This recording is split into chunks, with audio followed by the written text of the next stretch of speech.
Good evening, all. Wild Weather here for LiveWeatherVlogs.com, coming to you on Tuesday evening. Well, um, things are about to change. I'm getting a little bit more excited. The AO, the PNA, and the AO are showing some signs of life for winter. Warm air holding on pretty tough down here in the southeastern states. Figured that was going to happen. You got a low pressure system right now in Arkansas, going to move in this general direction. And as it does so, pretty good flow, and I'll show you this on the water vapor map coming out of the Gulf of Mexico. Lots of turning with height with the winds over time going southerly, southeasterly, and then westerly again. You get the idea that there will be some rotation, uh, probably some severe weather. I would say probably from about where my cursor is points south. I think it's more isolated in nature as we get up towards Baltimore, Washington.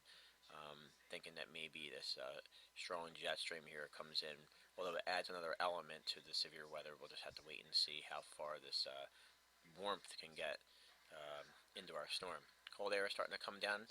Areas where it was very warm, here's your first signal that the changes will be coming across Montana. We've been looking at this for weeks now, where temperatures are ranging well above normal out here. Finally, you're starting to see some return to somewhat winter conditions, although it's still above normal. We're not above normal to the extent that we've been. I'm going to show you that even more dramatic up here in Canada in a moment.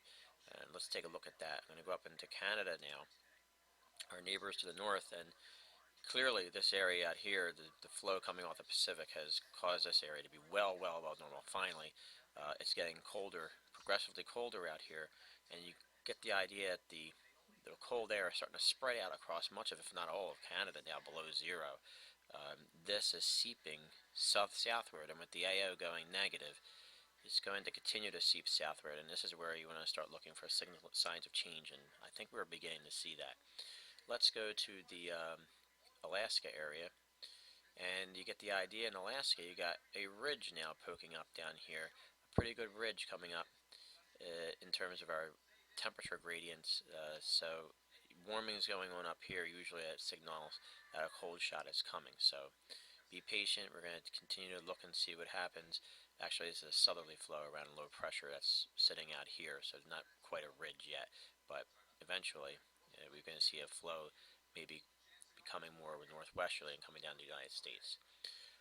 Let's go to this is all handweather.com. Let's go to the satellite, take a look at the water vapor map. We'll go to the 24-hour loop. Here's the storm system, pretty tightly wound upper level low now, moving out of Texarkana in Texas, moving toward northern Louisiana. As you see, right now it's moving more east than it is north. And if you look here, you got a piece of energy here that's coming southward with a cold front, and the cold air is starting to come down out of Canada. Things are starting to slowly change. You see a progressive west to east flow. There's the storm that developed a few snow areas down to our south here. Out to sea it goes, and becoming almost in a position for a 50-50 low for blocking, but not quite yet. You can see it's continuing, but you get the idea. We're starting to curve, so the blocking is starting to show up a little bit on our water vapor map. It's not the traditional blocking you'd like to see, but we're heading in the right direction. We need to be patient with the NEO. The AO is going negative. This cold air that's building up here is probably going to be coming south in the next week or so, maybe sooner. But here is the upper level low. Look at this, off a subtropical jet, and this is what I've been talking about earlier in the year. One of my wild cards for my winter weather outlook was this subtropical jet meeting up with this cold pool that may be coming down to Canada. We finally may be starting to see that. The other wild card I had was the NEO, and if that can be going negative, then you're talking about blockbuster snowstorms along the East Coast. We're not quite there yet. The signs are getting better. I'm not ready to say we're definitely going to see blockbuster big-time snowstorms on the East Coast yet, but I think that signals are moving in that direction. So look at this, big flow coming across Texas, up through the Gulf of Mexico, and straight up toward Tennessee area. Pretty good area. Severe weather may break out in this location. Pretty good, strong subtropical jet. Got the winds changing with height, southeasterly, and then going southwesterly, so you get the idea. There's a little rotation here. Anywhere from about, the Roanoke Valley points south and east.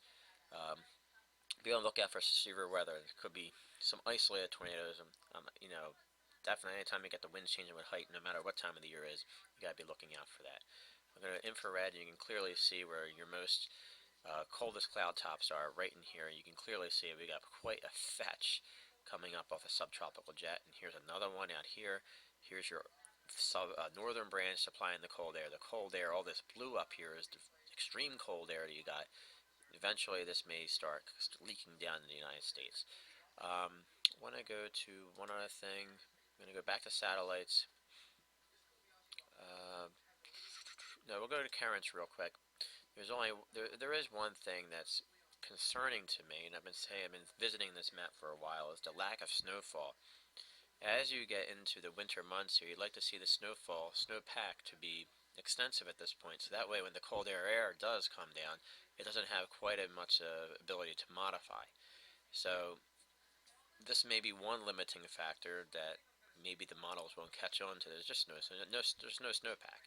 So this is going to have to change if we want winter to hang around and be entrenched. I think we need to get the snowpack going. But right now, 15% of the country basically is snowpack right now. That's ridiculous for this time of the year. So we want to see the snowpack, really ramp up, and it could. But right now, this is not looking so hot. We do have some hope on the models. This is for, I believe, Friday. Yes, Friday. This is the GFS, and on Friday, McDaniel's picking up on this. He did a nice blog write-up to check out his snow map here. There it is there. McDaniel, nice job. And the GFS is showing a snow area. This is snow, folks. Philadelphia, right into the city, up to the Poconos. That's a quarter-inch liquid with pretty cold temperatures aloft. That could be 1 to 3, 2 to 4 inches of snow, if this is correct. And here's your low pressure sending a piece of energy around the bottom of the trough. As it rounds up, it becomes a storm up here, and they get dumped on with snow up here. So maybe a sign of things to come, and we may be seeing our first chance in this new pattern of snow as early as Friday.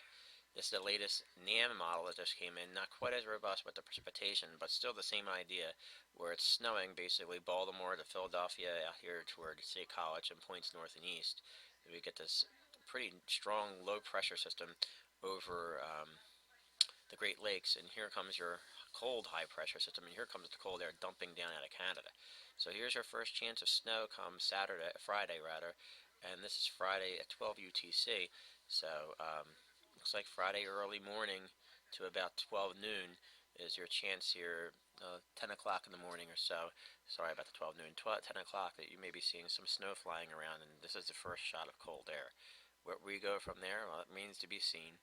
And I am liking our chances for snow. January 20th through February, I think that we're heading for a normal winter here in Philadelphia, where it's relatively mild and mundane through December. In January, we see the changes, and in February, we get all of our snow, which is typical, climatologically speaking, in this part of the country here, to see most, if not all, of our snowfall in February. So those people who hit the winter cancel button, don't do that yet. The only factor I'm a little concerned about is this snowfall pack. So, but we'll see what happens. I'm gonna leave you with the radar here. Here's a pretty good line of thunderstorms out here. You can see it starting to redevelop now as this moves out and moves up to the east northeast. Will come up this way in time. Look for showers and thunderstorms to come up. As you can see, there's cold air, another reinforcing shot of cold air trying to come across the Great Lakes. So in this location in Pennsylvania, and there's going to be some wintry precipitation up in here, the Poconos. Look for wintry mixed rain as the warm air comes up and intrudes. Could be some freezing rain and mixed sleet, stuff like that. So keep your eyes out over this coming up on Wednesday, late in the day and at night. Most of the area should stay safely above freezing. As a matter of fact, it could be in the 50s, 60s down here with the possibility of some isolated severe weather, as Mike DeFino was pointing out. That's all I have for tonight, folks. Here comes your cold air. Here's the front on the northern ranch. Here comes the cold air spilling across Montana. This is just one of many shots, hopefully, of cold air off a negative NAO of almost a -4 in some ensemble members coming between January 20th through early February. That's all I have for tonight. Take care and get ready for, it looks like, 1.5 inches of rain coming up tomorrow night. Could be some flooding in poor drainage areas as the storm's height, but it should rocket on out of here like all storms before it to the east northeast this time. but maybe things will change coming up this weekend, and early is Friday, so you can see the models are showing some snow, whether it be the NAM or the GFS. Both are looking kind of consistent at this time. Thank you for listening. This is Wild Weather for LiveWeatherBlogs.com.